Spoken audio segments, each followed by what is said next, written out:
আজকের গল্প তেজস্মিতা মুর্তজা রচিত অবরুদ্ধ নিশীথ। ঢাকাতে আখির লাশ পাঠানো হলো ফরেন্সিক টেস্টের জন্য। তা মুস্তাকিন চাইছিল না। সে দিনাজপুরের এম আব্দুর রহিম মেডিকেলে পাঠাতে চাইছিল, ব্যবস্থাও করেছিল। সিনিয়র ইনচার্জ রাজি হয়নি।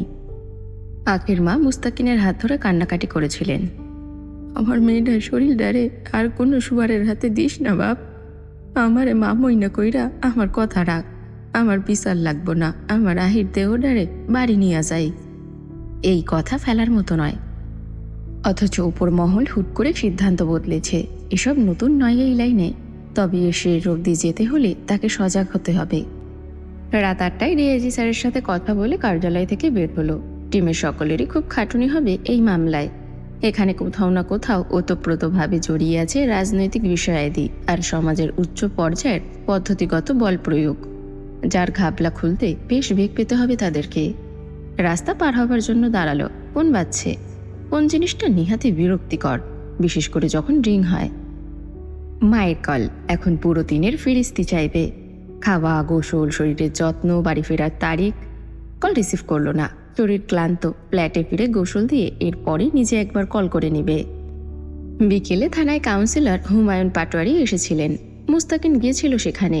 সে প্রশ্ন করল হুমায়ুন সাহেবকে, আপনি ভিকটিমের পরিবারকে জায়গা থেকে উচ্ছেদ করতে চাইলেন, তারপর তারা গেল না। তার মেয়ের সঙ্গে এমন কিছু ঘটল, সন্দেহ যদি আপনার উপর যায়, তা নিয়ে বক্তব্য কি আপনার? হুমায়ুন পাটোয়ারি হাস্যোজ্জ্বল কণ্ঠে জবাব দিয়েছেন, উচ্ছেদ করা কোনো কঠিন কাজ না মুস্তাকিন, আর এমনও নয় তা আমি পারতাম না। তাই এরকম একটা সহজ ব্যাপারে তার সঙ্গে এমন খারাপ কিছু করার প্রশ্নই ওঠে না। তারা সময় চাইছে, আমি দিছি। না উঠলে উঠাইয়া দিতাম, যেহেতু এইটা আমার কাজ। কিন্তু তাই বলে এমন কিছু। মুস্তাকিন ঠোঁট উল্টে ধীরে ঘাড় ঝাঁকালো। আপনার প্রতিপক্ষ দলকে? হুমায়ুন পাটোয়ারি পান খাওয়া দাঁত বের করে চমৎকার হাসলেন। সহজ হিসাব, আগেরবার যে মেম্বার ছিল এই এলাকার সে, আর এইবার যেহেতু আমি মা হামজা মেয়র পদপ্রার্থী হয়ে নির্বাচনে দাঁড়াবো, তাই বর্তমান মেয়র সাহেব বলা চলে আমার বিরোধী। কিন্তু সে আবার আমার বেআইয়ের ভাই লাগে। মুস্তাকিন আসলে বুঝতে পারছি না এই কথার উপর ভিত্তি করে তার এই দুটো লোককে সন্দেহের তালিকায় রাখা উচিত কি না। হুমায়ুন পাটোয়ারি যা বোঝাতে চেয়েছে তা হলো, তারা হুমায়ুন পাটোয়ারিকে বদনাম করার জন্য আখির সাথে এই বিভৎস খেলায় মত্ত হতে পারে। আর কোনো সাসপেক্ট থাকতে পারে না এই খুনের দায়? আখির পরিবারের সাথে একটা বিশদ আলোচনা দরকার। হতে পারে আরও কেউ কোনো সাহায্য করতে পারবে। কোমর বেঁধে নামতে হবে। তার আগে ল্যাব টেস্টের রিপোর্ট চাই। আরও জিজ্ঞাসাবাদ করে তথ্য প্রয়োজন, যেটা ফরেন্সিক টেস্টের পরেই আসবে। দুবার দুপাশে মাথাটা ঝাঁকি দিল। গাড়ি চালাচ্ছে সহকারী মাহবুব। হোটেল দেখে তাকে বলল, গাড়ি থামান। মাহমুদ গাড়ি থামালো। মুস্তাকিন নেমে গিয়ে হালকা পাতলা কিছু খাবার কিনে নিল। ফ্ল্যাটে রান্না করার চাচিটা দুদিন হলো আসে না। এখন মুস্তাকিনের রান্না করার এনার্জি নেই। অ্যাপার্টমেন্টের গেটে দেলোয়ার বলল, স্যার তোমার তো সিডি আইসে গো। দেলোয়ারের দুষ্টু হাসি। মুস্তাকিনও হেসে ফেলল। চিঠি শুধু প্রেমিকার কাছ থেকে আসে না। আজকাল আর প্রেম চিঠিতে হয় না। উন্নত দুনিয়ার প্রেম উন্নত উপায়, উন্নত ডিভাইসের মাধ্যমে হয়। হতে পারে দেখো, এটা আমার মৃত্যুর পরোয়ানা পাঠিয়েছে কোনো এক শুভাকাঙ্ক্ষী ভালোবেসে। দেলোয়ার দাঁত বের করে হাঁটল। তোমারে আর কেডা মারার সাহস করব? যত বড় একখান পিস্তল প্যান্টের ভিতরে নিয়ে ঘোরো। প্যান্টের ভিতরে পিস্তল, তাও আবার এত বড়? তুই রাইফেল আর পিস্তলকে গুলিয়ে ফেলছিস মনে হয়। আর প্যান্টের ভিতরে পিস্তল রাখে কেমনে? কোথায় রাখে? মোস্তাকিনের বলার ভঙ্গি দেখে হো হো করে হেসে উঠল দেলোয়ার। মোস্তাকিন ঢুকে গেল ফ্ল্যাটে। দরজা লাগিয়ে খাবার টেবিলের উপর রেখে চিঠি নিয়ে বসল। চিঠিটা রেখে দিল পরিত্যক্ত হালে। বিশেষ আগ্রহ আসছে না তা নিয়ে। সে জানে কার চিঠি। ফ্রেশ হয়ে এসে খোলার কথা ভেবে আবার কি মনে করে দায়সরা হাতে চিঠিটা খুলল। বেনামি চিঠি। কি জানি, পরিচয় দাও তুমি নিজের। ও হ্যাঁ, সৈয়দ মুস্তাকিন মহান, ইনভেস্টিগেটর অফ পিবিআই ডিপার্টমেন্ট। না, কেস থেকে সরে যাও অফিসার। তুমিও ভালো থাকো আর আমরাও। নয়তো তোমার এক পিস্তল কতক্ষণ কতভাবে রক্ষা করতে পারবে তোমার জান? যা করতাছো তা জানের সওদা, হাতে তো পড়বাই। আর যদি সেই রকমই ইচ্ছা থাকে তাহলে তোমার রুহর জন্য মঙ্গল আর মরার পরে বেহেস্ত কামনা করি। মুস্তাকিন চিরকুটটা হাতে মুড়ে ময়লার ঝুড়িতে ফেলল। শার্ট খুলে সোফাতে ছুটল। আরও মাথায় চেপে বসছি এই কেসটা। এতক্ষণ তো ঘুম ঘুম পাচ্ছিল একটু ক্লান্তিতে। মোড়ের ওপর রিক্সা থামিয়ে দিল রিক্সাওয়ালা। অন্তু বলল, আর একটু এগিয়ে যাবেন না? না আপা, রাস্তা খারাপ, চাকা আটকাইয়া যায়, এইটুকুনি পায়ে যান। রাস্তাটা ভাঙা, কদিন আগে বৃষ্টিতে পিচ ক্ষয়ে নিচু হয়ে যাওয়া ক্ষতস্থানগুলোতে পানি জমেছে। সামনেই ক্লাব ঘর, বাইরের দেওয়ালে সেটে রাখা বিভিন্ন রাজনৈতিক পোস্টার, রং বেরঙের কালিতে রাজনৈতিক সংগঠনের নামধাম লেখা।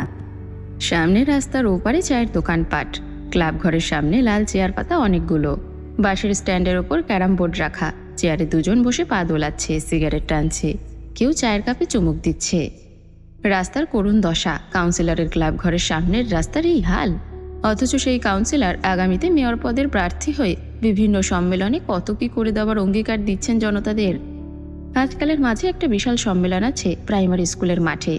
সেখানে নিশ্চয়ই হামজা, জয়, জম্পেশ একটা করে বক্তব্য রাখবে। এদের জিহবা কটা, আর বিবেক এবং লজ্জাই বা কোন ফেরিওয়ালার কাছে বিক্রি করে বাদাম কিনে খেয়েছে। ভাবতে ভাবতে কাদায় এক পা পড়ে গেল অন্তুর। ক্লাব ঘরের দিকে তাকালো না, থুতনি বুকে ঠেকিয়ে হেঁটে পার হলো। কালো বোরখা ও কালো ওড়নার নেকাবে মুখ ঢাকা তার। ক্লাব ঘরের পাশেই সালমা খালার ছোট্ট বাড়িটা। টিনের গেটে আঙ্গুলের টোকায় 2-3 বার শব্দ করলো। কিছুটা দেরি হলেও চাঁদনি গেট খুলে দিল। অন্তু বলল, ভয় পাবেন না ভাবি, আমি খালার ভার্সিটির এক ছাত্রী। চাঁদনি নির্লিপ্ত মুখে একপাশে সরে দাঁড়িয়ে ভেতরে আসার ইশারা করলো। টিনের চাল, টিনের বেড়া, তার সামনে একটা ইটের গাঁথুনিতে তোলা ঘর। মেঝে হয়নি, উপরে শুধু টিনের ছাদ লাগানো হয়েছে। নিচের মেঝে কাঁচা, জানালা দরজাও লাগানো হয়নি। চাঁদনি অন্তুকে নিয়ে গিয়ে ঘরে বসালো। পাশের ঘরে সালমা খালা নামাজে বসে কাঁদছেন, করুণ কান্না। অন্তুর বুক ভার হয়ে এলো। চাঁদনি নাস্তা আনতে উদ্যত হলে অন্তু চাঁদনির হাতটা চেপে ধরে বলল, প্লিজ ভাবি, কোনো আনুষ্ঠানিকতা দেখিয়ে আমায় ছোট করবেন না। আপনি বসুন, 2 মিনিট কথা বলি, সব মিটলে একদিন এসে নাস্তা করে যাব। চাঁদনি মানতে চায় না, কিন্তু অন্তু জোর করে বসালো। জীর্ণ একটা সালোয়ার কামিজ পরনে চাঁদনির, চুলের বেনি উস্কো খুস্কো, মুখে মলিনতার ছাপ, দেখতে চরম সুন্দরী চাঁদনি। কালি পড়া ডাগর ডাগর চোখ, আর তা যেন রহস্যময়। নাম কি তোমার? অন্তু বলে ডাকে সকলে। আমিও তাহলে তাই বলেই ডাকি। একটু হাসলো চাঁদনি, হাসিটা অদ্ভুত আর সুন্দর। যদি আগেই চলে যেতেন এখান থেকে, তাহলে হয়তো আখির এই হাল হতো না বোধহয়। মলিন হাসলো চাঁদনি প্রত্যুত্তরে। বহুত দিন থেকেই ক্লাবের ছেলেদের নজরে পড়ছিল আখি। আখিরে খুব জ্বালাতো ওরা। যাওয়া আসার সময় আজে বাজে কথা বলতো। একবার ক্লাবের একজন বাড়িতে এসছিল, তার কোনো বড় ভাইয়ের সাথে আখির কুপ্রস্তাব নিয়ে। আম্মা তারে একটা থাপ্পড়ও দিছিল। অন্তুর জিজ্ঞাসা করতে ইচ্ছা করলো, সেই বড় ভাইটা কি জয় আমির? আপনার কি সন্দেহ হয় না জয়ের ওপর? করল না প্রশ্নটা। আপনি যে টাকা ফেরত দিতে গিয়েছিলেন মেম্বার সাহেবকে, তা দিয়ে অন্য কোথাও তো জায়গা কিনে চলে যেতে পারতেন। চাঁদনি আবারও হাসলো, কেমন যেন দেখাচ্ছিল চাঁদনির হাসি। তুমি ঘটনাটা লোকমুখে শুনেছ তাই না? অন্তু জবাব দিল না। চাঁদনি বলল, পুরাটা আর আসলটা শোনো নাই, এখন শুনি, আপনি বলুন। চাঁদনি তাকাই অন্তুর দিকে। আমি বলবো? অন্তুর চাঁদনিকে ভীষণ অন্যরকম লাগছিল। চাঁদনি বিছানার ওপরে ছড়িয়ে ছিটিয়ে থাকা কাপড়গুলো ভাঁজ করতে করতে বলল, আমি বাপের বাড়ির পাওনা জায়গা আর বিয়ের গহনা বেচে আমার ভাইকে সাথে নিয়ে মেম্বারের কাছে গিয়েছিলাম টাকা ফেরত দিতে। তারা নিল না। টাকাগুলো দেখলো আর মেম্বার সাহেব বলল, আচ্ছা, টাকা যখন জোগাড় করছো নেওয়া যাবে, আমি ওই হিন্দু লোকটার সাথে কথা বলে দেখবি। এরপর অন্যমনস্ক হলো চাঁদনি। যেভাবে বলছিল আমরা নিশ্চিত ছিলাম টাকা নিবে, জায়গা ফেরত পাবো। নিল কি সেই টাকা? চাঁদনি খুব মনোযোগ দিয়ে কাপড় ভাঁজ করতে করতে বলল, সেই রাতে বাড়িতে লুট হলো, বলেই হাসলো। কি যে অদ্ভুত নির্লিপ্ত শুনতে লাগলো চাঁদনির কথাটা। কপাল জড়িয়ে ফেললো অন্তু। চেনেননি তাদের? চাঁদনি হাসি মুখে কাপড়গুলো একপাশে রেখে বলল, তুমি কখনো ডাকাতি দেখনি না? না, দেখিনি। ওরা মুখোশ পড়েছিল, আমরা চিনলেই বা কি। যাবার সময় অস্ত্র দেখিয়ে খুব ভালো করে সাবধান করে গেল, আর আমরা সাবধান হয়ে গেলাম। একবার সাবধান না হয়ে হারাই গেছে একটা। অন্তু বুঝলো না ঠিক কথাটা। চাঁদনি কি আখির মেজো ভাইয়ের কথা বলছে, যে ক্যান্সারে মারা গেছে? এখানেও এক রহস্য রইল। চেয়ে রইল ক্ষণকাল চাঁদনির নির্বিকার মুখটার দিকে। অসীম ধৈর্য আর বুঝ মেয়েটির। এমন নিম্নবিত্ত পরিবারে এত শীতল মস্তিষ্কের একটা বউ। তার চোখের চাহনি, কথা বলার ধরন, মুখের ভঙ্গিমা সবই যেন অসাধারণ, একটুও সাধারণ নয়। সেদিন শাশুড়িকে কিভাবে বুকে জড়িয়ে থামাচ্ছিল, সে এক বিরল দৃশ্য। আজও তেমন অনট শক্তিময় লাগছে এই মেয়েটিকে। প্রথম সাক্ষাতে কেমন নির্দ্বিধায় কথা বলছে ওর সঙ্গে, একটু ইতস্তত বা অপ্রস্তুত নয় যেন। মার্জি কি এমন হতে পারতো না? অন্তু জিজ্ঞাসা করলো, আপনি লেখাপড়া জানেন? চোখ তুলে তাকায় চাঁদনি। এসএসসি পাশ করেছিলাম। মুখ খুললে না তুমি? দেখলাম না তো তোমায়। অন্তু নেকাপটা খুলল অল্প একটু। বেজায় মায়াবতী দেখতে অন্তু। সবচেয়ে বেশি মায়া লেপটে আছে ঘন পাপড়িওয়ালা চোখে। চোখের মণি কুচকুচে কালো, তাতে মুক্তদানার ন্যায় ভাসছে আলোর প্রতিফলিত বিন্দুরেখা। এক দেখায় আটকে যাবার মতো সুন্দর মেয়েটা। কালো নেকাবের প্রান্ত এসে ঠেকেছে ফর্সা কপালটার উপর। থুতনিটুকুও বের হয়নি। কালো পর্দার আবরণের ভেদে ঝিরঝিরে মোহময়ী চেহারা। চাঁদনি কিছুক্ষণ অন্তুর নত মুখের দিকে চেয়ে থেকে বলল, খুব সুন্দর তুমি। আপনার কাছে হেরে যাব। দুজনেই হাসল। গেইটে শব্দ হলো। অন্তু দ্রুত মুখে নেকাব পরে নিল। সোহেল ঘরের দরজায় এসে থেমে গেল। তার চোখে মুখে কৌতূহল। অন্তু সোহেলের অপ্রস্তুত অবস্থা দেখে বলল, ভাই, আমি অন্তু, ভার্সিটিতে পড়ি। ভাবির সঙ্গে এমনি দেখা করতে এসেছিলাম। আপনি ভেতরে আসুন। সোহেল ঢুকলো না। দু কদম পিছিয়ে হাত দিয়ে বাধা দেবার মতো করে বলল, বসো তুমি, কথা কাও, আমি পরে আসবো। বসো বসো। অন্তুর ভালো লাগছিল এই বাড়িতে। সে বলল, আপনি আসুন, আমি বেরিয়েই যাচ্ছিলাম। অন্তু গিয়ে কান্নারত অভাগী মায়ের পাশে মেঝেতে বসে পড়ল। হাতটা চেপে ধরে বলল, চেনেন আমায়? চিনলেন সালমা অন্তুকে। ভার্সিটিতে কমন রুমে দেখেছেন বহুবার। আপনি এভাবে কাঁদছেন কেন? ক্লাব ঘরেও পৌঁছচ্ছে নিশ্চয়ই আপনার কান্নার স্বর। পৈশাচিক আনন্দ দিচ্ছে আপনার এই আর্তনাদ ওদেরকে। নিজের দুর্বলতা অন্তত শত্রুর কাছে প্রকাশ করতে নেই। মুখে হাত চেপে কেঁদে উঠলেন সালমা। অন্তু বলল, যখন কেউ কষ্ট দেওয়ার লক্ষ্যে কষ্ট দেয় তখন একদম উচিত নয় কষ্ট পাওয়াটা তাদের দেখানো। হয় সেই পরিমাণ সেইভাবে ফিরিয়ে দেওয়া উচিত, অথবা চুপ থাকতে হয়, অন্তত তাদের সামনে। সালমা খালা অন্তুর এই ভারী কথা বুঝলেন কিনা কে জানে। বললেন, কিন্তু ওরা তো করে নাই কিছু। অন্তু জানালার দিকে তাকিয়ে বলল, নিজেকে সান্ত্বনা দিচ্ছেন? সালমা কান্না সামলালেন। এরপর বললেন, ওরা কিছু করে নাই অন্তু, এরা করছে আল্লাহ মাবুদ জানে। ওই পুলিশরা আমার বেডির লাশ দিতেছে না কেন? আবার কই নিয়ে গেছে আমার বেডিরে? আমার বিচার লাগবো না। ওরা রাজনীতি করে, শক্তিশালী সব। আমার বিচার লাগবো না, কিচ্ছু লাগবো না আমার। আমি চলে যাব এইখান থেকে, বহুত দূরে যাব। আমার মেয়েটারে ওই পুলিশ আবার না জানি কই নিয়ে গেছে। কথা ধরল অন্তু। কারা রাজনীতি করে? এই তো বললেন ওরা কিছু করেনি। তার মনে হলো সে বোধহয় টেনে হিচড়ে জয়কে এসবের পেছনে দাঁড় করাতে চাইছে। তার সঙ্গে সেদিন খারাপ আচরণ করেছিল বলে জয় বারবার অপরাধীর জায়গায় নজরে আসছে। কিন্তু এটা ঠিক না। ভেতরের উকিল মস্তিষ্কটা ধমকালো অন্তুকে। ক্লাব ঘর পার হওয়ার সময় আর চোখে তাকালো সেদিকে। বুকে একটা চাপা উত্তেজনা কাজ করছে। তাকে চিনে ফেলার মতো কেউ যদি এখন ক্লাবে থাকে, কোনো তামাশা না হয়ে যায় এখন। যদি জয়ই দেখে ফেলে। ক্লাব ঘরের সামনে বড় পোস্টারে কাউন্সিলর হুমায়ুন পাটোয়ারির ছবি টাঙানো। পাশেই আরেক পোস্টারে তার ছেলে হামজার ছবি। এবার ক্যারাম বোর্ডের সামনে ছেলেরা দাঁড়িয়ে আছে। এটা আর চোখে নজরে এলো, আর ভুলেও তাকালো না সেদিকে। সন্ধ্যার বেশি বাকি নেই। দুনিয়াতে সর্বোচ্চ জঘন্য শব্দের মধ্যে সেরা জঘন্য শব্দ হলো অ্যালার্মের শব্দ। ঘুম ভাঙল জয়ের। ফোনের অ্যালার্ম তখনও বাজছে। উপর হয়েছিল, চিত হয়ে বসলো। সাটা ভাঙা অ্যালার্ম ঘড়ি, বালটা বাজতেই আছে। ব্রহ্মবন্দির ছেলে ঘড়ি আমার, আমি উঠছি হে, এইবার অবজা। ঘড়িটাকে ভাঙতে পারলে ভালো হতো, ভাঙলো না। টাকার ঘা কলি যায়। চোখে মুখে পানি দিয়ে আসার পরেও ঝিমুনিটা ছাড়ছিল না। প্রথমে ঝুড়িতে, পরে একে একে সম্ভাব্য সকল আসবাবে কাঙ্ক্ষিত শার্টটা খুঁজল, পেল না। চিৎকার করতে করতে বেরিয়ে এলো ঘর থেকে। মামি, ও সাতালো নানির মেয়ে। কাজের মহিলাকে জিজ্ঞাসা করলো, সেই শালির চেংড়ি কই? বেরিয়ে এসে দাঁড়ালেন শাহানা। কি সমস্যা? সারের মতো গলা ফাটতেছিস কেন? এই বাড়ির বেটা ছেলেদের জন্মগত বদরোগেই। জয় দাঁত খিচে উঠল। আমার শার্ট ধোয়া হয়নি কোন সুখে? কার বালটা পরবো আমি এখন? তো শার্টের খুব অকাল হয়েছে। আলমারি খুললে ছোটখাটো একটা শার্টের গোডাউনের খোঁজ পাওয়া যাবে। বাদর, সবসময় তোমার শার্টের পেছনেই তো দৌড়াই আমি। আর কোনো কাজ নেই বাড়িতে? অন্যটা পরে বের হওয়া যেত না? জয় মুখ খুলতে গিয়েও নিয়ন্ত্রণ করলো নিজেকে। তার মুখ খুললে বকা ছাড়া কিছু আসার সম্ভাবনা নেই। মামিকে সামনাসামনি বকা ঠিক না। এরপর কথা বলতে গিয়ে ওই খ্যাপা স্বরেই এলো, তো আরেকটা বের করে দাও সেই গোডাউন থেকে, পরে বের হই। তোমাদের মতো হুদাই ঘরে বসে থাকি না আমি, কাজ আছে। উঠতেই দেরি হয়ে গেছে, আবার শার্টের বাড়া নিয়ে রঙ্গ করতেছি আর আধা ঘন্টা ধইরা। তরু বেরিয়ে এসে দাঁড়ালো সেন্টার রুমের এক পাশে। জয় ওর দিকে ফিরল, কঠিন স্বরে আদেশ করল, তরু, আরে সিস্টার, ইউ আর স্টিল জীবিত নাও? ভালোই হলো, আমার একটা শার্ট বের করে দে, যা কুইক।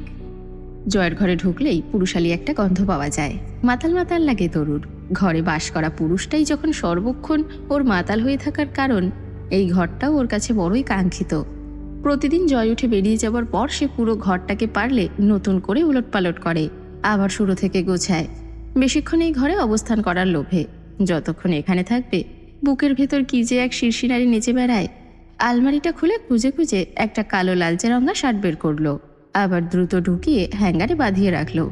এই ঘরের প্রতিটা বিন্দু তার গোছানো। অবশেষে একটা চেক শার্ট বের করলো, সেটাতেও মন লাগলো না। ভুলভাল শার্ট নিয়ে গেলে পছন্দ না হলে নিশ্চিত একটা জঘন্য ভাষায় গালি ছুঁড়ে ফেলবে শার্টটা জানালা দিয়ে। একবার শার্ট ধোয়া হয়েছিল না, সবগুলো শার্ট বাথরুমে চুবিয়েছিল। পরে ক্লিনার এসে সেসব তুলে বাথরুম বাঁচানো হয়েছে। আবার নতুন শার্ট কিনতে হয়েছিল। না কেনা অবধি হামজা শার্ট পরতো। একটা মিশ্র ছাই রঙা শার্ট দিল জয়কে। জয়ের সব শার্ট বেনামি রঙের, নাম না জানা সব কালারের শার্ট বেছে বেছে কিনে আনে। এমনকি শার্ট যেটা কেনে সেটা দোকানে দাঁড়িয়ে গায়ে চড়িয়ে পরনেরটা ব্যাগে করে বাড়ি ফেরা লোক সে।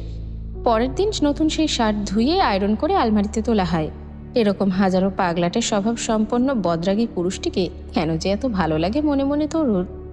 লোকে শুনলে নিশ্চয়ই বলবে রুচির দোষ আছে তরুর, নয়তো জয়ের মতো নোংরা স্বভাবের ছেলের প্রেমে পড়া যায় না। জয় কিছুই বলল না, চুপচাপ শার্টটা পরলো গায়ে। তরুকে দিয়েই পারফিউম আনিয়ে নিল। এই ব্যাপারটা তরু কতটা উপভোগ করে তা জানে না জয়। তার মন নেচে ওঠে যখন জয় তাকে ধমক দিয়ে এটা ওটা ঘর থেকে আনতে বলে। মনে হয় যেন সে ঘরণী জয়ের। আজ পৌরসভা অফিসে বৈঠক ছিল, নির্বাচন কাছে। হামজা বলেছিল ঠিক দুপুরের পর পৌরসভায় পৌঁছে যেতে। আগামী সপ্তাহের শুরুতেই বিশাল এক সম্মেলন নির্বাচন নিয়ে, সেই বিষয় নিয়ে আলোচনা চলবে। জয় পৌরসভায় না গিয়েছিল পলাশের গাঙ্গের পাড়ের বাড়িতে। সেখানে কিছুক্ষণ আড্ডা দিয়ে ক্লাবে গিয়ে ক্যারাম খেলেছে আধা ঘন্টার মতো। এরপর বাড়ি ফিরে ঘুম দিয়েছে সন্ধ্যা অবধি। কবির ড্রাইভিং করতে করতে জিজ্ঞাসা করলো, ভাই আমরা যাচ্ছি কই এখন? চেয়ারম্যান কাকা ডেকেছে। কবির দ্রুত ঘাড় ঘোরালো। চেয়ারম্যান কাকা আপনাকে ডাকছে কেন? সম্পত্তির ভাগ লিখে দেবে, তোর কিছু চাই সেখান থেকে? বোকা হাসলো কবির। না মানে আপনারে কেন ডাকছে? উল্টাপাল্টা কিছু করবে না তো? উল্টাপাল্টা কিছু? বউ নাই নাকি চেয়ারম্যানের, আমায় কেন টার্গেট করবে? কবির হাসলো। জয় বলল, আয় তোর এই গেছো বান্দরের মতো হাসির একটা ছবি তুলি। বাইয়েনি চান সকালে টপকে গেলে ছবিতে মালা চড়াবো। ব্যাক ক্যামেরা অন করে কবিরের দিকে ধরলো। হঠাৎই একটা বোঝাই ট্রাক সামনে এসে পড়লো ওদের গাড়ির। গাড়ি চালানোর সময় এই মজা বোধহয় কাল হয়ে উঠল ওদের। কবির প্রথমত নিয়ন্ত্রণ হারালো, দ্রুত স্টিয়ারিং ঘোরালো গাড়ি এক সাইডে নেবার জন্য। ততক্ষণে ডান পাশে আরেকটা গাড়ি এসে পড়েছে। ওদের সরার জায়গা নেই। ওদের গাড়ি যে পজিশনে রয়েছে তাতে ট্রাক ওদের গাড়িকে পিষে সামনে এগিয়ে যাওয়া ছাড়া কোনো উপায় নেই। ও পাশে চাপার জায়গা নেই। কয়েক সেকেন্ড পাশের গাড়িটা আলো স্লো হয়ে ওদের পাশ আটকে চলল মনে হলো। জয় সবসময় খারাপ কিছুর জন্য প্রস্তুত, কবিরও হলো। কিচ্ছু করার নেই আর। ট্রাক ওদের সামনে খুব কাছে প্রায়। আচমকা পাশের গাড়িটা পাশ থেকে দ্রুত এগিয়ে গেল ওদের গাড়ি পার করে। সেদিক দিয়ে ট্রাকটা চলে গেল ওদের বাঁচিয়ে। ট্রাক চলে গেল নাকি কবির নিপুণ হাতে নিয়ন্ত্রণ করে নিল বলা যায় না। সেকেন্ড বিশেকের মধ্যে ঘটে গেছে পুরো ঘটনাটা। জয় গাড়ির জানালা দিয়ে মুখ বাড়িয়ে পেছনে তাকিয়ে দেখলো ট্রাকটাকে একবার। এখনও হৃৎপিণ্ড ধরাস ধরাস করছে। জয় তাকে বলল, শালা এত লাফাও কেন? বেশ কিছুক্ষণ পর পেছন থেকে সামনে ঘাড় ফেরালো। কবিরকে প্রশ্ন করলো, ট্রাকটা কার জানিস কবির? ঝিরঝিরে বৃষ্টি নেমেছে বাইরে। হামজা এলো রাত 11টার দিকে। দোতলা সিঁড়িতে ছাতা বাঁধিয়ে রেখে ভিতরে ঢুকলো। রিমি বসেছিল স্বামীর অপেক্ষায়। দোতলা সদর দরজা দিয়ে ঢুকতেই এক পাশে ডাইনিং রুম আর আরেক পাশে বিভাজনের বসার ঘর। রিমি উঠে এসে এগিয়ে গেল স্বামীর দিকে। হামজার হাত থেকে ওয়ালেট, ফোন এবং ভেজা হাতঘড়িটা নিয়ে জিজ্ঞাসা করলো, এত দেরি হলো কেন? হাতে কি হয়েছে আপনার? ভিজছেন কেন? ছাতা ছিল না সাথে? সাদা পাঞ্জাবিতে কাদার ছিটা। হামজা সব কথা এড়িয়ে তা ঝাড়তে ঝাড়তে বলল, একটা গামছা দাও আগে। রিমি বুঝলো কোনো কারণে মেজাজ থমকে আছে আপাতত লোকটার। বাকি সময় যে হই হই করে তাও নয়। গামছায় মাথা মুছতে মুছতে তরুকে ডাকলো হামজা। তরু এদিকে আয়। তরু বেরিয়ে এলো। কি হয়েছে বড় ভাই? তুলিকে ডাক। হাত মুখ ধুয়ে পাঞ্জাবির বোতাম খুলতে খুলতে এগিয়ে গেল টেবিলের দিকে। রিমি রান্নাঘরে ছুটল। তরু ফিরে এসে আস্তে করে বলল, ভাই আপু আসতে চাইছে না, খাবে না, তুই খেতে বস। শাহানা এসে রিমিকে ভাতের পাত্র আনতে ইশারা করে বসলেন হামজার পাশে। বললেন, ওই বাদর ফিরবে না? কত রাত হলো, বাড়ি ফেরে কখন সে? হামজা গামছায় মাথা মুছতে মুছতে বলল, যখন ফেরে প্রতিদিন তখনই ফিরবে, আপনি বসুন। তা কেন ফিরবে? তুই শাসন করার বদলে আশকারা দিয়েই দিন দিন বেয়ারা বানাইছি টোরে। নির্বাচনের ঝামেলা এগিয়ে আসছে, এখন একটু ব্যস্তই থাকবে। এই নিয়ে ঘ্যান ঘ্যান করার কি আছে? জয় ছোট বাচ্চা না আম্মা, ওকে নিয়ে টেনশন করতে হবে কেন? আপনি বসুন। শরীর ভালো আপনার? ভালো। ভাত তুলে দিলেন শাহানা হামজার প্লেটে। একটু নিচু স্বরে জিজ্ঞাসা করলেন, নির্বাচন আসতেছে বুঝলাম, তোরা কি করতেছিস কিছুই মাথায় ঢুকতেছে না আমার। তোর বাপটা আবার আসবে কখন? প্লেটে হাত নাড়তে নাড়তে বলল হামজা, মাথায় না ঢুকে যদি ভালো থাকা যায় তাহলে আর ঢোকানোর চেষ্টা করবেন না। লবণ দিন।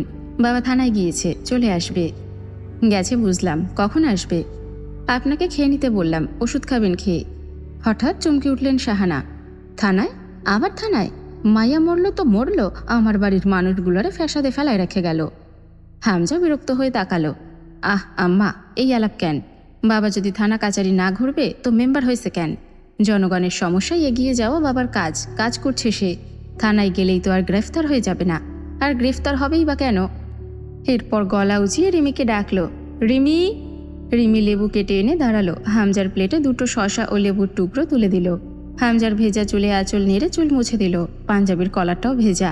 রিমি তা গুটিয়ে দিয়ে গিন্নির মতো চেয়ারের পাশেই দাঁড়িয়ে রইল। অসময়ের বৃষ্টিপাত। শীত চলে আসার পর বৃষ্টি নেমেছে আজ প্রকৃতিতে। আরও একটা ডিম তুলে দিলেন শাহানা ছেলের পাতে। হামজার ডিম খুব পছন্দ, মাঝে মধ্যেই প্রেশার হাই হয়ে যায় এই বয়সেই।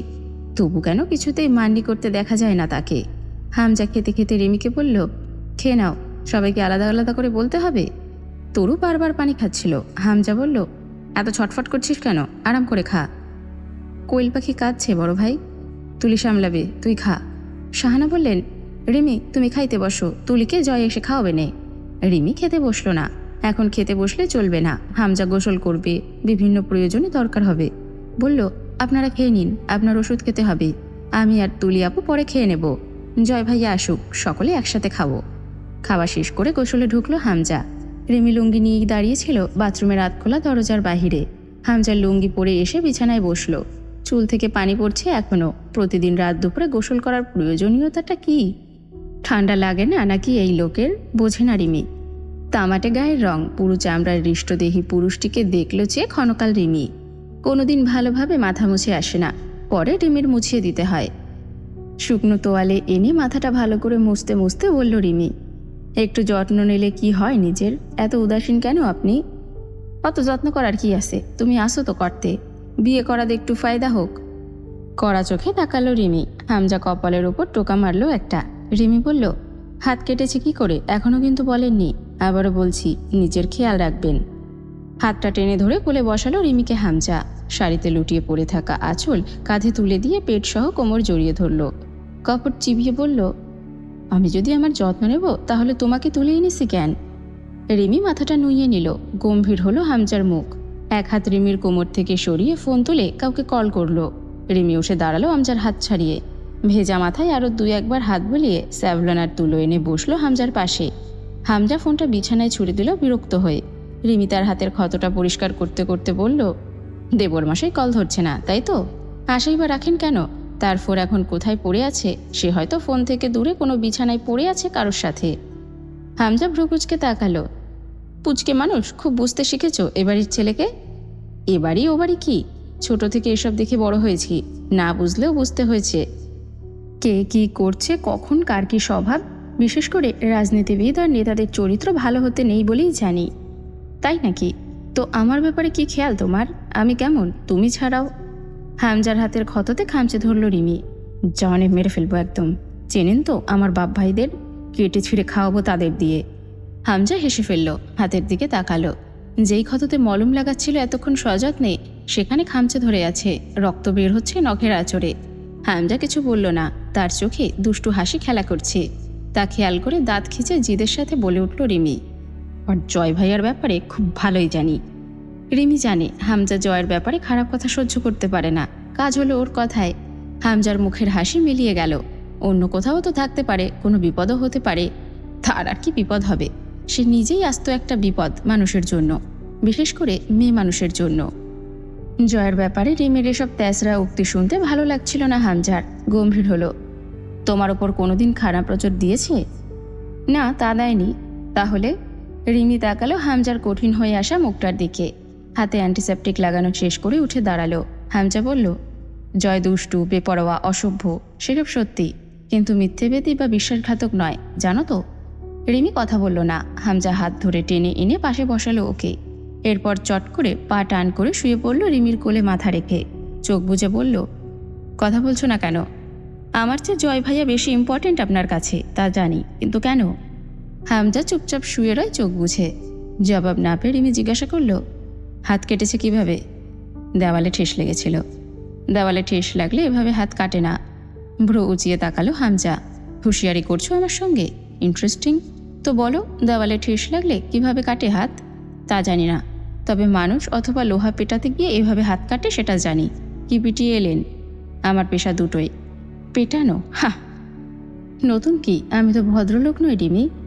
রিমি খানিক মাথা ঝুঁকালো নিচের দিকে। হামজার চাপতাড়িতে হাত বোলাতে বোলাতে ধীর কণ্ঠে বলল, কদিন বাদে আপনি মেয়র হবেন, এরপর মেম্বার অফ পার্লামেন্ট। আমি হব তার ঘরণী। আব্বু বলতো রাজনীতিবিদদের বউদের বড় রাজনীতিবিদ হতে হয়, তবেই না চলবে সংসার। জানেন, আপনার মতো এমন রাক্ষসী লোকের সাথে আব্বু আমার বিয়ে দিতে কোনোভাবেই রাজি ছিল না। আমি বললাম, বিয়ে করলে এই রাবণটাকেই করব। হামজা খপ করে রিমির হাতটা ধরে ফেলল, আরও শক্ত করে কোল চেপে শুয়ে বলল, কেন তোমার মতো পুষকে রাবণকে বিয়ে করতে চাইলো? ভয় করলো না তোমার যদি খেয়ে ফেলি? নিঃশব্দে হাসল রিমি। হামজা একবার পেঁচিয়ে ধরে ফেলার আগেই এক লাফে গা ঝেড়ে উঠে সরে দাঁড়ালো। হামজা আতশোয়া হয়ে বসে বলল, রিমি, দরজা আটকে দিয়ে আসো। পারবো না। হামজা একটা মোটা বই তুলে নিল হাতে। এখন অভ্যাসবশত চশমা চোখে হেঁটে ভারী বইখানা পড়তে বসার কথা, তা না করে ধমক দিল, আমি উঠে গিয়ে ধরলে কাল সকালে তোমার খবর আমাদের সময় পত্রিকায় বের হবে। আমাকে টলারেট করতে পারবে না কিন্তু। অবাধ্যতা পছন্দ না আমার। নাক কুচকালো রিমি। ছি, কি মুখের ভাষা! আমি আপনার পার্টির মেম্বার নই, বউ আপনার। আপনার পছন্দ অপছন্দ আমার কাছে চলবে না। হামজা বই ডেকে ফোন হাতে নিয়ে বালিশ খাড়া করে তাতে পিঠ হেলান দিয়ে বসল। ফোন কানে ধরে রিমির উদ্দেশ্যে বলল, পালাতে পারবে নাকি? ওপাশ থেকে কল রিসিভ করলো জয়। হ্যাঁ সাহেব। কোথায় তুই? রাত বাজে কয়টা? দেরি হবে আসতে, ক্লাবে আছি। ক্লাবে কি করছিস? ক্যারাম খেলছিস। ঢকঢক করে গিলছে কে? আমার নাম জয়, ভদ্র নাম জয় আমির। জেনে আনন্দিত ও উপকৃত হলাম। সাহেব, আপনি বাসায় গেলেন কখন? মামা এসেছে বাসায়? রিমি এসে কাছে দাঁড়াতেই এক হ্যাচকা টান দিয়ে ফেলে দিল বিছানায় ওকে। দাড়ি গোফের মুখটা ঠেকলো গলায়। এক হাতে রিমিকে শক্ত করে বিছানার সাথে চেপে ধরে অপর হাতে ফোন কানে ধরে বলল, এখনো আসেনি, তাড়াতাড়ি বাড়ি আয়। দুপুরের পর পৌরসভায় কাজ ছিল, যাসনি। আমার হাতে থাপ্পড় খাসনি বহুদিন। ঘণ্টা কানেকের মধ্যে বাড়িতে পা পড়ে যেন, নয়তো থাপড়ে তোমার তেরামি সোজা করে দিব। কল কেটে দিল জয়। হামজা রিমির দিকে তাকিয়ে বলল, স্বামীর খেদমতে গাফিলতি করতে নেই, জানো না? এই অবাধ্যতা মেনে নেব না আমি। রিমি হামজার খোলা পিঠ খামচে ধরল। জয়কে এত প্রশ্রয় কেন দেন আপনি? ওকে খারাপ করার পেছনে শতভাগ হাত আপনার রয়েছে। এটা কি ওর ভালো চাওয়া, নাকি ওকে ধ্বংস করা? হামজা রিমির ঠোঁটের কিনারে আলতো একটা চুমুকে বলল, ধ্বংস আর সৃষ্টির মাঝে যে দেওয়ালটা, তা খুব মসৃণ রিমি। বলতে পারো মুদ্রার এপিট ওপিট, পদার্থ একই, শুধু পাশ বিপরীত। জয় স্বাধীনচেতা ছেলে। ও জীবনকে যেভাবে এনজয় করতে চাচ্ছে, আমি ওকে সেভাবে চলতে বলিনি। ও যা করে শুধু বাধা দিতে ইচ্ছে হয় না ওর কোনো কিছুতেই। দেখো না, ও যখন শব্দ করে হাসে, দেখতে আর শুনতে কি চমৎকার লাগে। তার চেয়ে বড় কথা, দিন শেষে আমি শুদ্ধ নই। সকাল 7টা বাজলো অন্তর ঘুম থেকে উঠতে। ফাইনাল এক্সাম কাছে এগিয়ে আসছে, রাত জেগে পড়তে হয়।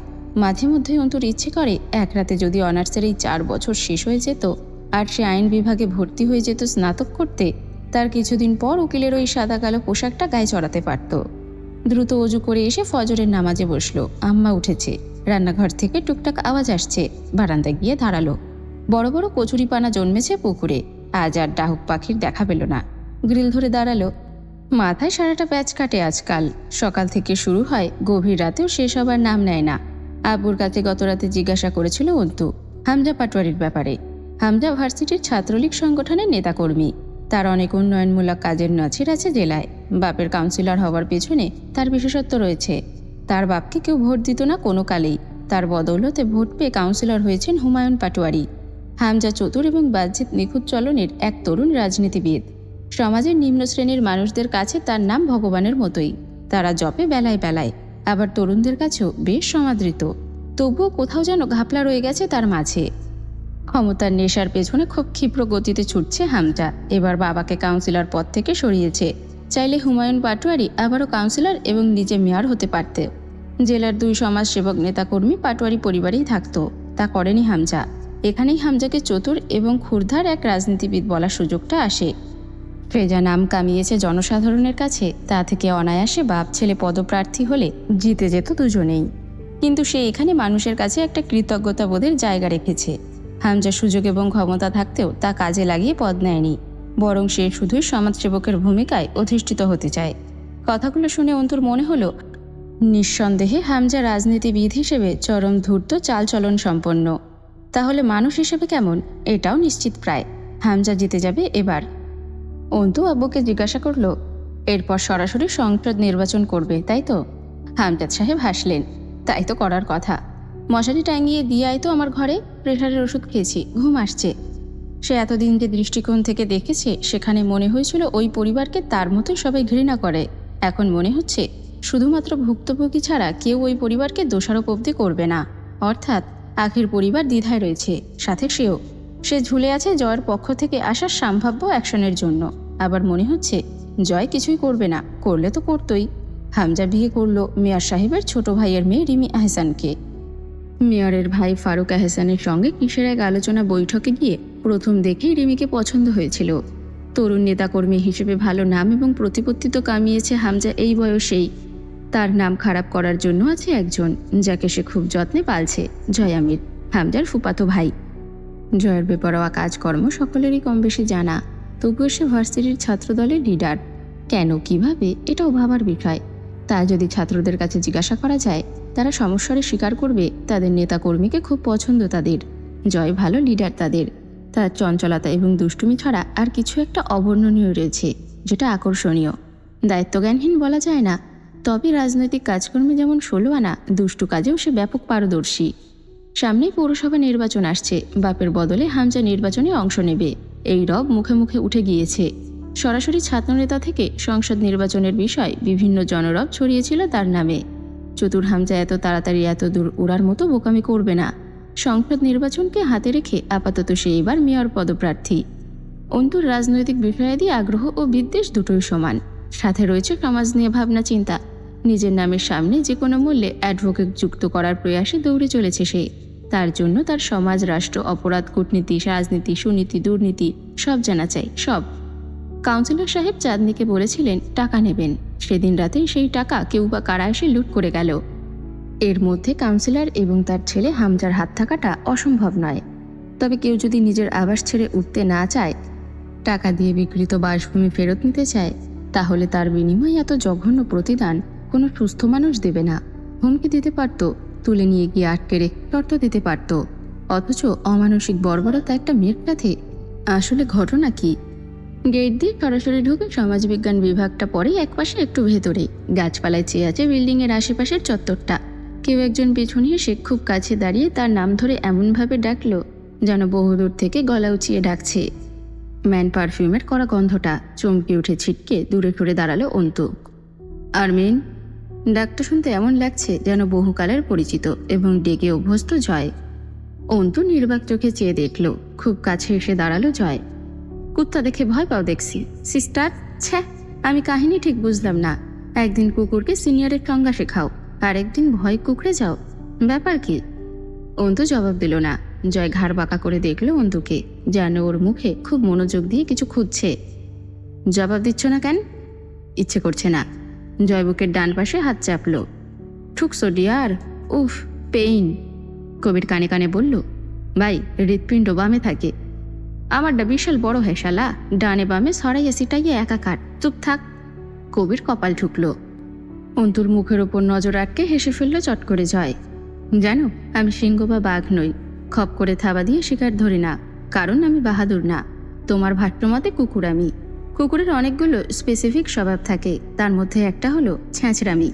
আমি কুকুরের সেই স্বভাবের অনুসারী। কৌশলে, ধীরে সুস্থে, নির্লজ্জতার সাথে ধরব তোমায়। তুমি ঝরঝর করে ঝরে পড়বে, বুঝতে পারিছ? অন্তর বুকটা কাঁপল। জয়ের মুখে নির্বিকার ওই হাসি গায়ে কাটা দিচ্ছে।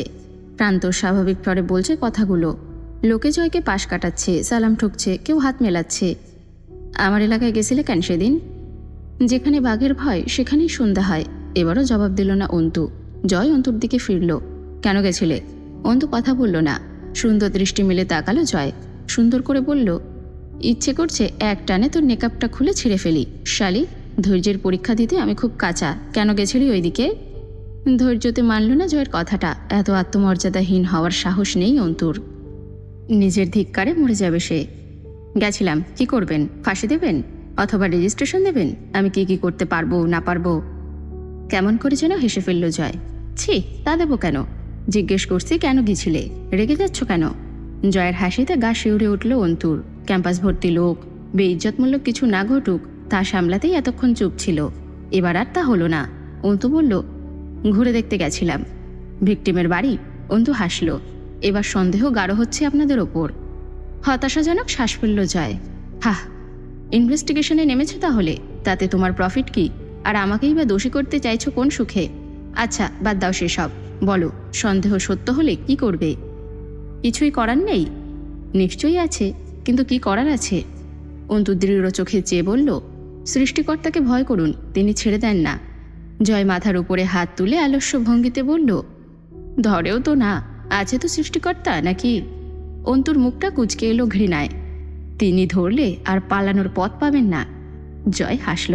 আচ্ছা আচ্ছা, সেরকম সৃষ্টিকর্তা টাইপের কিছু থাকলে তাকে বলো দ্রুত আমায় ধরতে। পুলিশই ধরুক অন্তত। বেশি দিন পুলিশের সাথে রেষারেষি না থাকলে নিজেকে খুব দুর্বল লাগে। তুমি প্লিজ কিছু একটা করো যাতে আমাকে পুলিশ ধরে। আর তুমি নিজের চেয়ে বেশি আমার চিন্তা করছো। প্রেমে পড়েছো আমার? অন্তু কিছুক্ষণ চুপচাপ চেয়ে রইল জয়ের চেহারার দিকে। গোল বা লম্বা আখ্যা দেওয়া যায় না চেহারাকে। ফর্সা বা কালোও নয়, শ্যামলাও নয়। তামাটি ইটরঙা চেহারা, নাকটা সরু, হাসিটা অদ্ভুত জড়ানো। পরনে কাতা ধপধপে লুঙ্গি, পায়ে চামড়ার বেল্টওয়ালা স্যান্ডেল। তার বেল্ট আটকায় না কখনো জয়। গলায় চেন ঝুলছে, তাতে ইংরেজি যে লেটার লকেট হিসেবে রয়েছে। বাম হাতে আজ রেস্টলেটের বদলে একটা রূপালি বালা। ডান হাতে ঘড়ি পড়েছে। কি বিশ্রী অদ্ভুত! চুলগুলো ফ্রেঞ্চ কাট শুকবে ন্যস্ত। অথচ জয়ের আজব মুগ্ধ হবার মতো চেহারা এবং গড়নে অন্তুর ঘেন্না উতলে এলো। বলল, কি করবেন আপনি আমার? কি করেছি আমি? কিসের নোংরা খেলায় মত্ত হবার পরিকল্পনা নিয়ে বসে আছেন? জয় হেসে ফেলল। ভয় পাচ্ছ আরমিন? জি পাচ্ছি। কেন কেন? ভয় পাওয়া উচিত। আপনার মতো নোংরা মানসিকতার মানুষের কাছে একটা মেয়ে ভয় না পেলে চলবে কেন? জয় শান্তস্বরে বলল, তুমি এসেছো আমায় খুলতে, আমি গেছিলাম না আমার রং দেখাতে তোমার কাছে। সেদিন আমার দেওয়া সিগারেট তুমি পায়ে পিষে চলে গেলে। যাক, ধরো নির্বাচনের ঝামেলায় সেটা না হয় ভুলে যেতাম। তুমি কাল গেছিলে ওই বাড়িতে কেন? আমার বিরুদ্ধে প্রমাণ জোগাড় করতে? শিক্ষিত মানুষ মূর্খের মতো অযৌক্তিক কথা বলবেন না, বেমানান লাগে। খারাপ লেগেছিল পরিবারটার জন্য, দেখতে গিয়েছিলাম মাত্র। এই জন্যই কয়, মাগি মাইনসেন নাই 12 হাত কাপড়ের কাঁসা, বোঝে না বাল, ছিটতে যায় ডাব গাছের ছাল। অন্তু অস্বস্তিতে একটু চেঁচিয়ে উঠল। রহস্য করবেন না, সোজা করে বলুন কাহিনী কি? জয় আশেপাশে তাকিয়ে বলল, গলার আওয়াজ উঁচু যেন না হয়, খেয়াল রেখো। পা দিয়ে মাটিতে থাবা দিয়ে ইশারা করল, এই মাঠে কবর দিয়ে দেব একদম। আরমিন, তুমি বলো তুমি কি চাও? আমার বিপরীতে খেলে পারবে তুমি? রাত 1টা বাজে শুয়ে পড়লে অন্তু পড়ার টেবিলে বসলো। পড়ায় মনোযোগ পাচ্ছিল না, নানান চিন্তা। দরজায় ধাক্কা পড়ল। ধাক্কাটা কার বুঝলো অন্তু। দীর্ঘশ্বাস ফেলে দরজা খুলল। মার্জিয়া ভেতরে এসে অন্তুকে জিজ্ঞাসা করল, লেখাপড়ার কি খবর তোমার? ভালোই, আপনি বসুন। বসলো মার্জিয়া। খুব আন্তরিক স্বরে বলল, শোনো, তুমিও তো আমার বোনের মতোই। তুমি আমায় যতটা পর ভাবো, আমি কি আসলেই অতটা পর? জি না, অতটাও পর না। তার মানে একটু একটু পর। একটু হাসলো মার্জিয়া। অন্তু বিছানায় ছড়িয়ে ছিটিয়ে থাকা বইপত্র তুলে নিয়ে গিয়ে টেবিলে সাজাতে সাজাতে বলল, কি বলতে এসেছেন? এমনি আসতে পারি না? অবশ্যই পারেন, তবে এমনি আসেননি। তোমার তো অনার্স সেকেন্ড ইয়ার শেষের দিক। তোমার প্রতি একটা দায়িত্ব আছে তো নাকি? আছে তো। তোমাকে এসে আমার ছোট বোনের মতো পেয়েছি, সেই হিসেবে তোমার ভবিষ্যৎ নিয়ে ভাবার অধিকার আছে না? জি আছে। তুমি নিজে এখন তো একটু ভাবতে পারো। জি ভাবছি। ভাবছি আমি বিয়ে শাদির কথা। মনের মতো পোলা পেলে বিয়ে করে নিব। আপনি এত টেনশন করবেন না ভাবেই। মার্জিয়া এক পলকের ব্যবধানে চেতে উঠল। তোমার মনের মতো ছেলে ফ্যাক্টরিতে অর্ডার দিয়ে বানিয়ে আনি, কি বলো? তোমার মনের মতো কোনো ছেলে আছে এই আল্লাহর দুনিয়ায়? অন্তু একটাও কথা বলল না, বই গোছাতে থাকলো। কীরকম চাও তুমি? যে তোমার এইসব কটকটে শক্ত কথা মেনে বিলাইয়ের মতো তোমার পিছু পিছু চলবে, এরকম চাও তো তুমি? তোমার মতো মেয়েকে কোনো দিন কেউ বিয়ে করে নিয়ে বাড়িতে তুলবে না। ছেলে মানুষ কি গোলাম? কামাই রোজগার করে খাওয়াবে, আবার তোমার আলগা ভাব দেখবে? ভাব দেখে বাঁচি না আমি তোমার। অন্তু স্বাভাবিক স্বরে বিনয়ের সাথে বলল, মরেও তো আর যাচ্ছেন না, তাই না? আপনি আপনার ঘরে থাকেন, আমি আমার ঘরে। এমন নয় সবসময় আমার ভাব আপনার চোখের সামনে থাকে। সামনে আসলেও চেষ্টা করবেন চোখ বুঝে অথবা দৃষ্টি ঘুরিয়ে রাখতে, দেখবেন আর আমার ভাব আপনার চোখে পড়ছে না। আর এমন তো মোটেই না যে আপনার অথবা আপনার স্বামীর কামাই খাচ্ছে এ বাড়িতে। তাহলে আপনার আসলে ব্যথাটা কোথায়? নাক শিউরে উঠল মার্জিয়ার। সর্বোচ্চ রাগটা মার্জিয়ার উঠেই অন্তু সুবিন্যস্ত ভঙ্গিমায় শান্তস্বরে বলা দায়সারা কথাগুলোতে রিড়ি করে উঠল সে। মরিনি এই নিয়ে আফসোস তোমার, আবার ব্যথা? জি না, আফসোস নেই, ভুল বুঝছেন আপনি। কথার পরিপ্রেক্ষিতে বলেছি, শান্ত হন।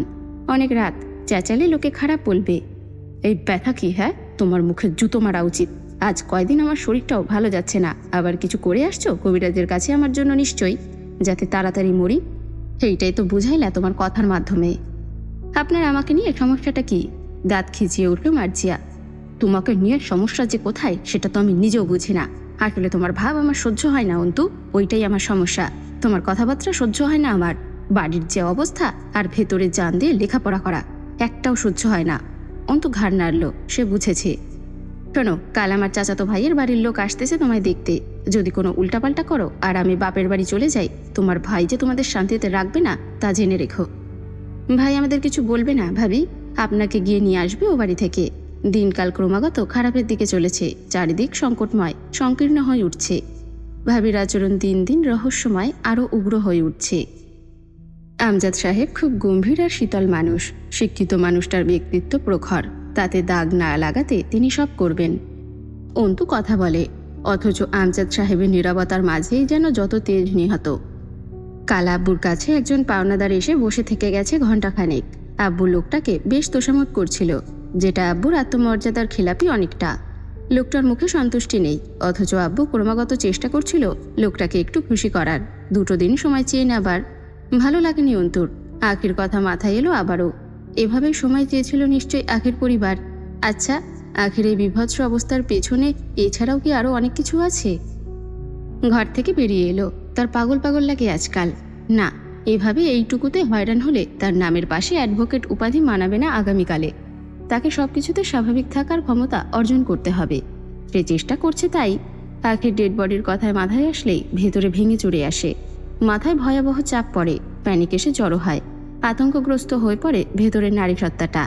মানসিক ভারসাম্য হারানোর জোগাড় হয়। তবুও শান্ত রেখেছে নিজেকে। এই দুনিয়ায় ভঙ্গুর হওয়া যাবে না, একটুও না। অন্তুদের বাড়ির দুপাশে পুকুর, কচুরিপানা ভরা। পুকুরটা মেজো চাচা আফজাল আর ছোট চাচা আফতাবের। মেজো চাচা কুড়িগ্রাম অন্তুর দাদার আসল পৈতৃক বাড়িতে থাকেন, আর ছোটর চাচা চাকরির সুবাদে ঢাকা থাকেন।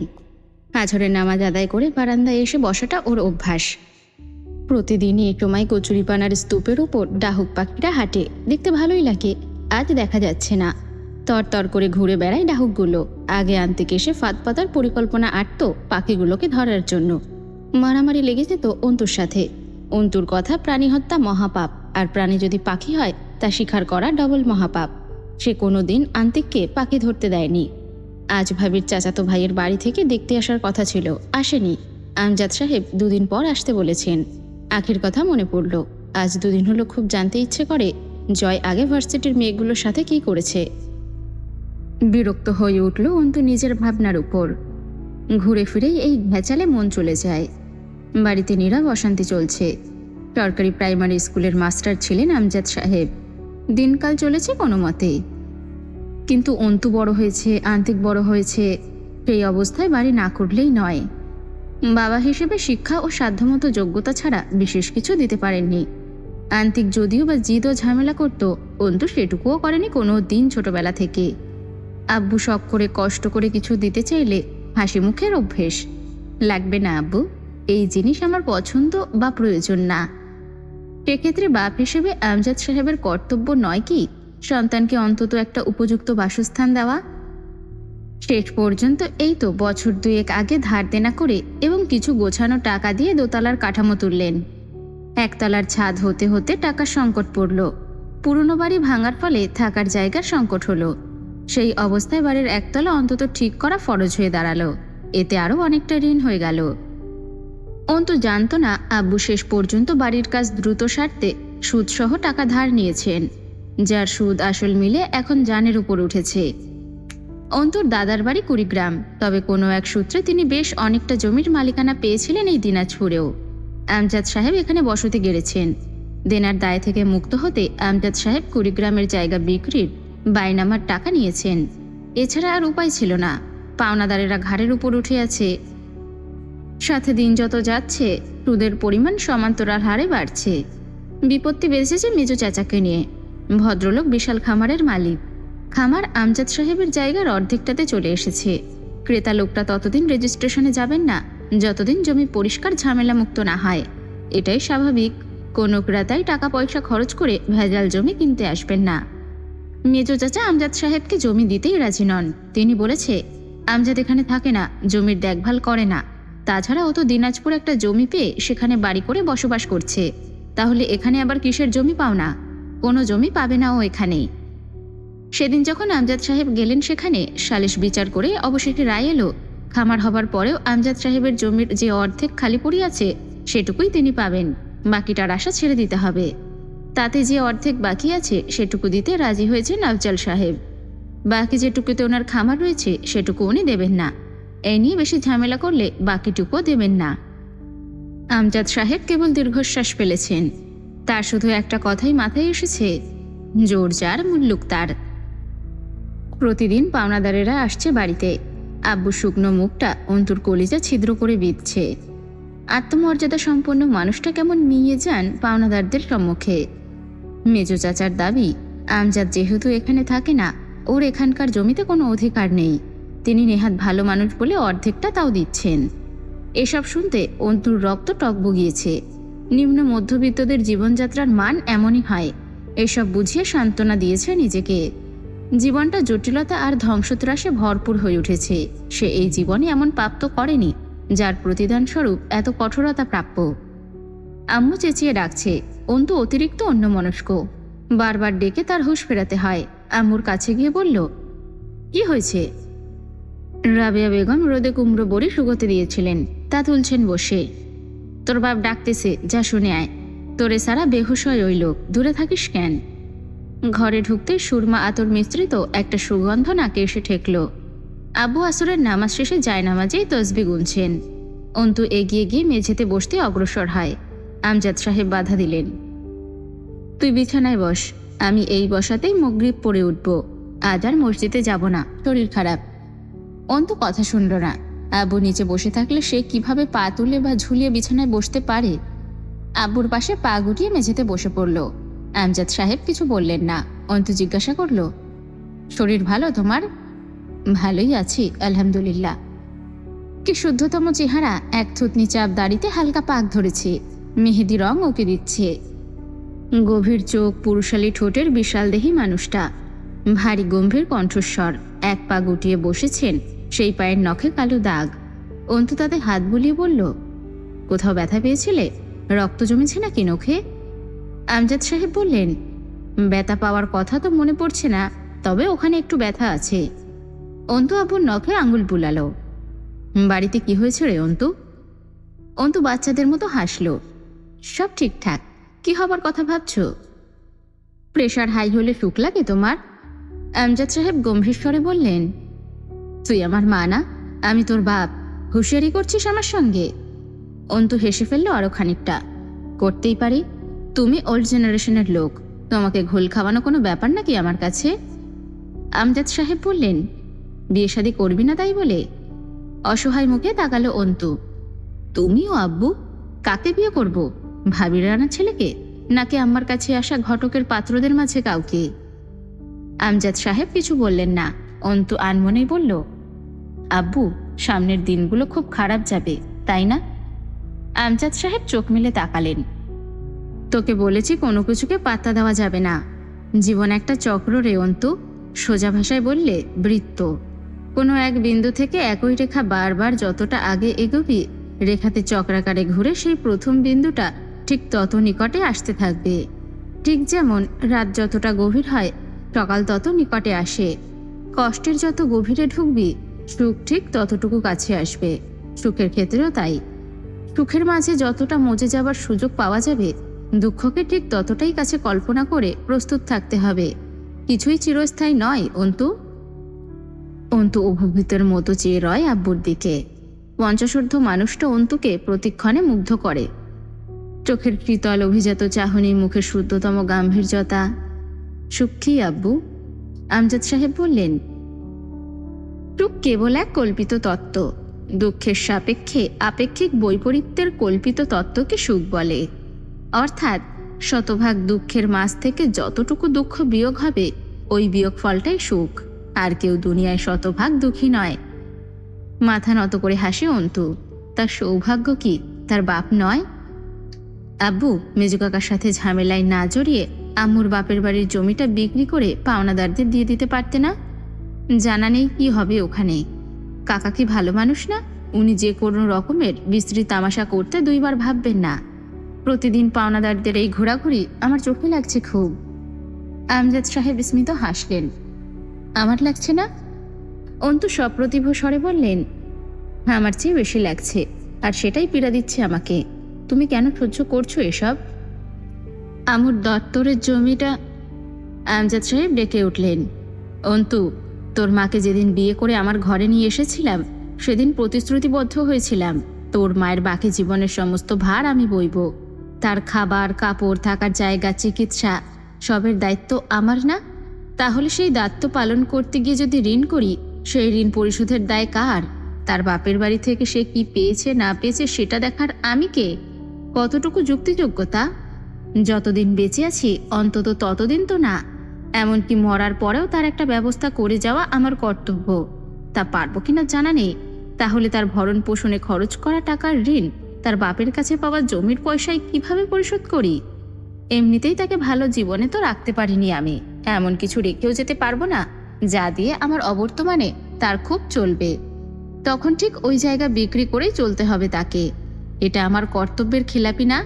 মরার পরেও কর্তব্যের হেরফের হবে, বেঁচে থাকতেও যদি তাই করি। আমজাদ সাহেব একটু থেমে আবারও বললেন, আমি তোর মায়ের কাছে এমনিতেও ঋণী। খুব ভার এই ঋণের। আমার ছেলের উপর সেই শখ আমি রাখতে পারি না যে সে তার মা আর তোকে দেখবে। অন্তু হাসল। ছেলের উপর ন্যায্য ভরসা রাখাকে শখ বলছেন এই লোক? মানুষটা ব্যাপক অদ্ভুত আত্মসম্মানী। আগামী দিন বিচার আছে, আশা রাখা যায় ভালো কিছুই হবে।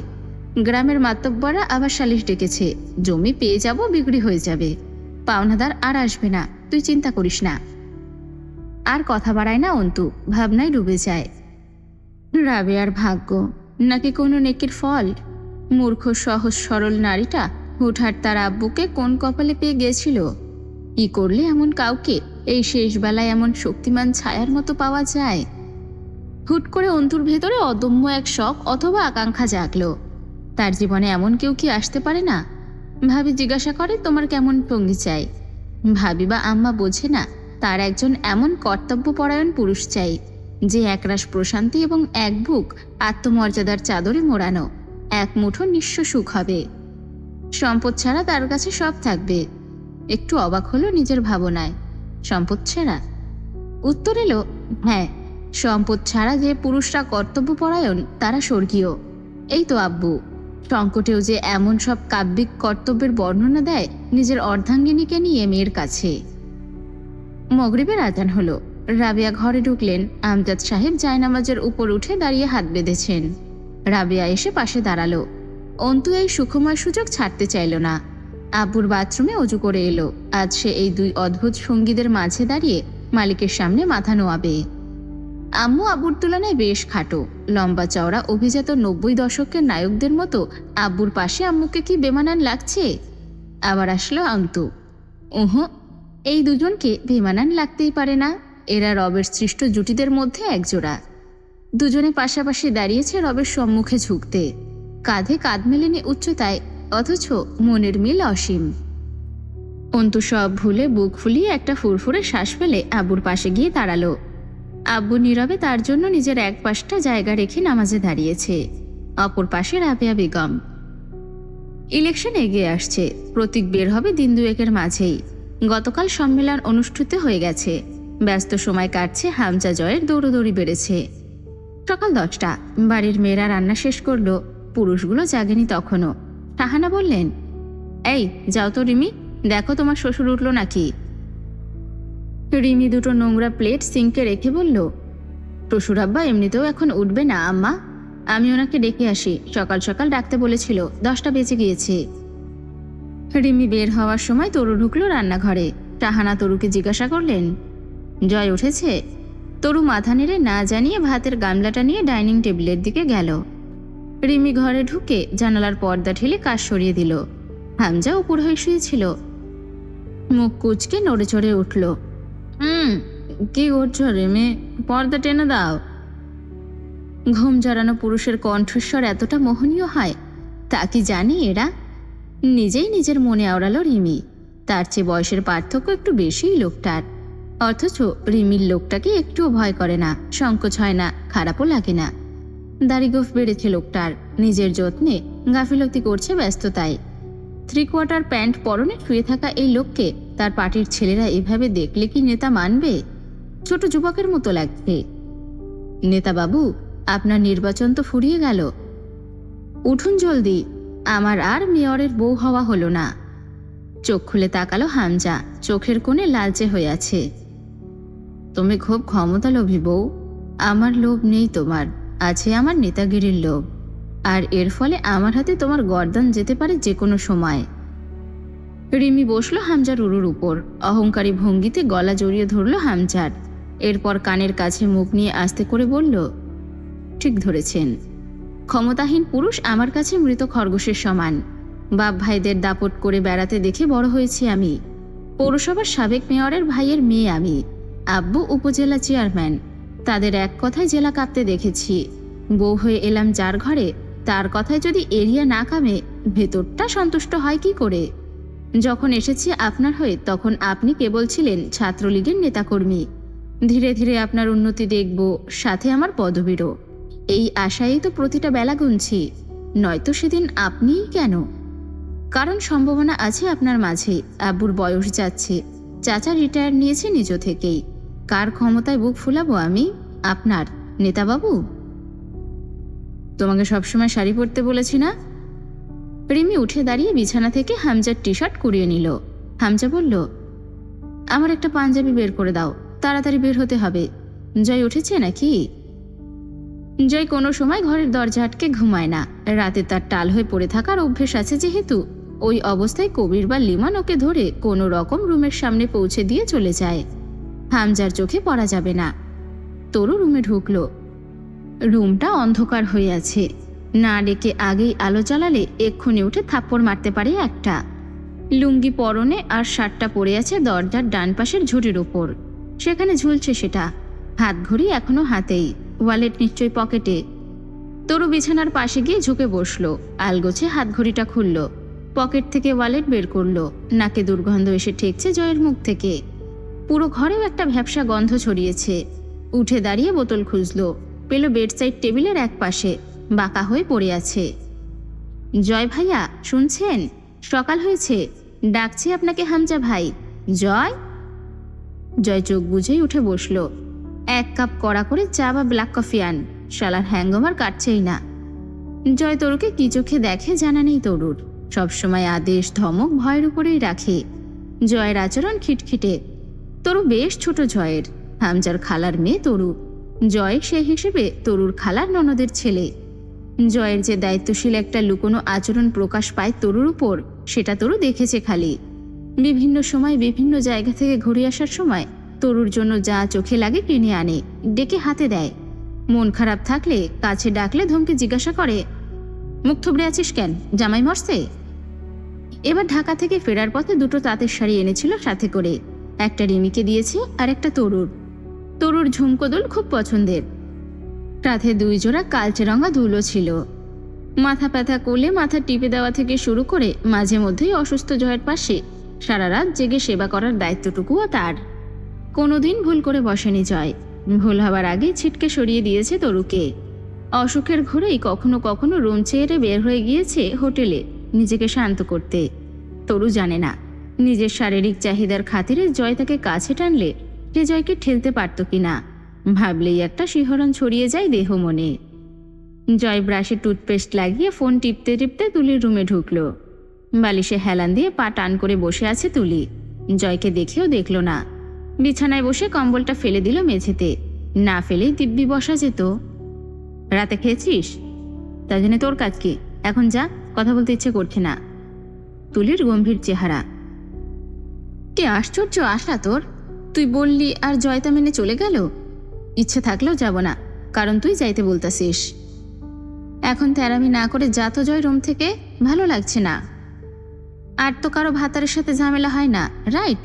তোর মতো এমনে ড্যাং ড্যাং করে বাপের বাড়ি এসে স্যাঁচড়ার মতো পড়ে থাকে না তারা। বিছানার উপর থেকে একটা কুশান তুলে ছুঁড়ে মারল তুলি। আমার বাপের বাড়ি আমি এসেছি, তোর কি? তুইও তো বাপর সম্পত্তি ফেলে এসে মামার বাড়িতে পড়ে আছিস ছ্যাঁচড়ার মতো। হাসল জয়। আমি কি তোর মতো স্বামীর সাথে কামড়াকামড়ি করে অসহায় হয়ে এসে উঠেছি?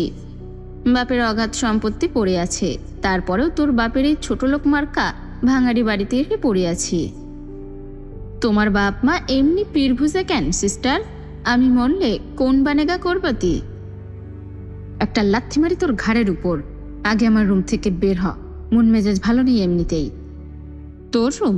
এটা তোর রুম কেমনে? সেই কবেই তো তোরে কালটি মারছে মামা। তুলি করুণ দৃষ্টিতে তাকালো জয়ের দিকে। আমার ভালো লাগছে না জয়।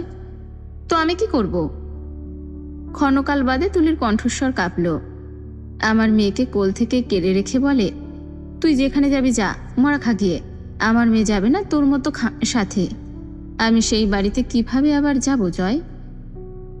জয়ের অভিব্যক্তির পরিবর্তন হলো না। এদিক ওদিক তাকিয়ে জিজ্ঞাসা করলো, মামাকে বলেছিস? আব্বুকে কি বলবো, আরো চিন্তা করবে। সামনে ইলেকশন, এখন আমার ঝামেলা কি করে চাপাই তার উপর?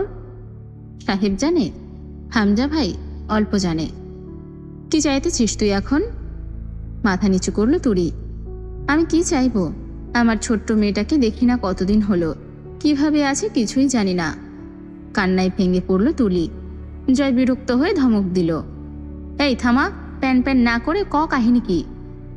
সকাল সকাল তোর কেউ কেউ শুনতে আসে নেই ঘুম কামাই করে। তুলি সুন্দরী, শরীরের বিভিন্ন স্থানে কালশিটে দাগ বোঝা যাচ্ছে। দেহের রং ফর্সা হওয়ার ফলে আরো বেশি বোঝা যাচ্ছে। ফর্সা মুখের ওপর চোখের নিচের কালি খুব চোখে বিঁধছে। জয় গম্ভীর হলো। কি হয়েছে? কিছুক্ষণ সময় নিল তুলি। কাঁদছে না ও? জয় তার দুঃখ শুনে সমবেদনা জানাবে না, না সান্ত্বনা দেবে। নরম সুরে আদুরে কণ্ঠে বোঝাবে না, তবু সকল দুঃখ শোনার দাবিদার সে। বাসি পেটে ঘরের মধ্যে সিগারেট জ্বালিয়ে মন ভরে টানছে আর হাঁটু দোলাচ্ছে। তুলি অনেকক্ষণ চুপ থেকে বলল, যা এখান থেকে। সীমান্তর নাম্বারটা দে। না, দরকার নেই, আমি কথা বলে নেব। তুই শান্ত হ, আমি মিটিয়ে নেব। আচ্ছা, আর কাঁদছি না। জয়। জয় তাকালো তুলির দিকে। এখন ঠাটিয়ে দুটো চর মারতে দ্বিধাবোধ করবে না জয়। সেই সভ্যতা বা আদব ওর মাঝে নেই। হোক বড় বা ছোট, হাত উঠে যায় খুব সহজে। তুলি নাম্বার বলল। ফোনে নাম্বারটা তুলল জয়। উঠে দাঁড়িয়ে বলল, খেতে আয়। আমার এখনো খিদে পায়নি, পরে খেয়ে নেব, তুই খেয়ে বের হ। জয় বের হয়ে যেতে যেতে বলল, দ্বিতীয়বার আর কেউ ডাকতে আসবে না, আর আমি রিপিট করব না। ব্রাশ করে এসে যেন টেবিলে পাই তোকে। হামজা আর জয় বাড়ি থেকে বের হলো দুপুর 12টার দিকে। কবির গাড়ি নিয়ে দাঁড়িয়ে আছে মোড়ের ওপর। এই পথটুকু হেঁটেই যেতে হবে। রাস্তায় হাঁটার সময় এক মহিলা এগিয়ে এলো ওদের দিকে। দুজনে সালাম দিয়ে জিজ্ঞাসা করলো, কেমন আছেন চাচি? চাচি বললেন, ভালো আছি বাপ। তোমার আব্বাই সে কইছিল এখন বিধবা ভাতার কাট কইরা দিব, টক করলে পাইছে, আমি খালি পাই নাই। জয়ের দিকে তাকালো হামজা। জয় রোদ চশমাটা খুলে বলল, আপনি কাল সকালে আসবেন আমাদের বাড়িতে। এগুলো আমার কাছে দিয়েছে হামজা ভাই, আমি দিয়েছি সকলকে। কয়েকজনেরটা রয়ে গেছে, ওদের মধ্যে আপনারটাও আছে। মহিলাটা সন্তুষ্ট মনে চলে গেলেন। এগোতে এগোতে ছোট দুটো ছেলে সালাম হাত কপালে ঠেকিয়ে সালাম ঠুকলো দুজনকে। এলাকার ফার্মেসির দোকানদার হামজাকে ডেকে বলল, এই রাস্তায় তো আর হাঁটা যায় না বাজান, একটু বৃষ্টি হইলেই কাদা পানি প্যাক প্যাক করে। রাস্তার কাজ কবে করবা হামজা? হামজা হাসল। এই তো কাকা, নির্বাচনের ঝামেলাটা মিটলে আর কষ্ট করতে হবে না আপনাদের।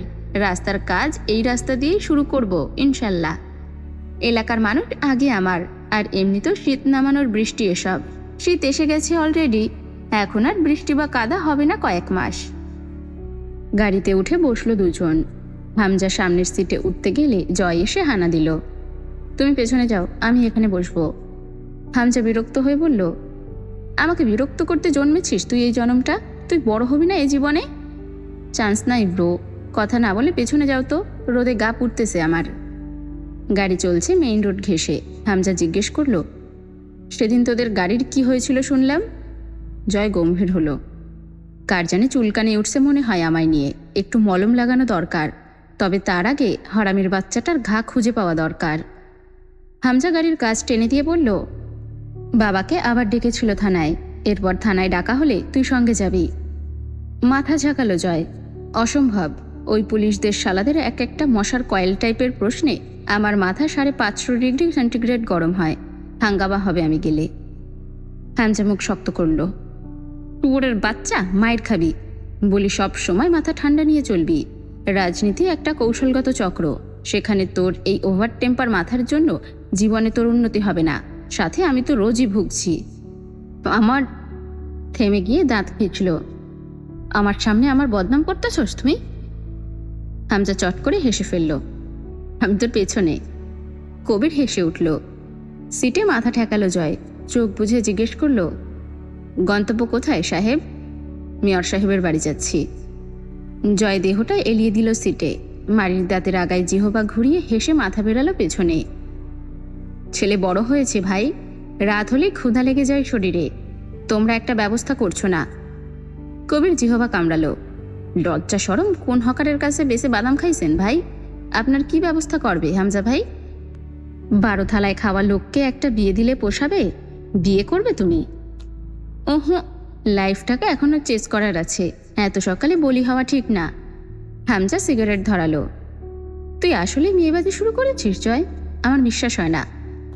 কবির হো হো করে হাসলো হামজার নাটকে। খপ করে হামজার ঠোঁটের ভাঁজ থেকে সিগারেটটা কেড়ে নিজের ঠোঁটে গুজে অস্পষ্ট স্বরে বলল, গুজাবো সব, আমি একজন ভালো লোক। তরুর ব্যাপারে ভেবেছিস কখনো? হুট করে গাড়ির কাজ তুলে এসি অন করে দিল জয়। হামজা তৎক্ষণাৎ একটা থাবড়া মারল জয়ের কাঁধে। মারার আরও বহু প্ল্যান আছে, এভাবে মারলে পাপ বেশি হবে তোর। কেসে উঠল হালকা। জয় বলল, তাই বলে তরুর দিকে নজর গেল তোমার? তুই আগে জানালার কাজ নামা, শ্বাস আটকে মরে যাব। ধোঁয়া জমে গেছে ভেতরে, ঠান্ডাও লাগছে। সিটে মাথা এলিয়ে দিল জয়। মরলে লাভ সবচেয়ে বেশি আমার। এবার মেয়র পদ আমার কনফার্ম। তোমার পাশের জানালা খোলো বাল। কবিরকে বলল, এসি অফ কর। কবির আচমকা ব্রেক কষল। জয় নেমে দাঁড়ালো। লম্বা শরীরে সাদা লুঙ্গি জয়ের। হামজা নেমে শাল চাদরটা গায়ে পেঁচিয়ে গাড়ির সামনে গিয়ে দাঁড়ালো।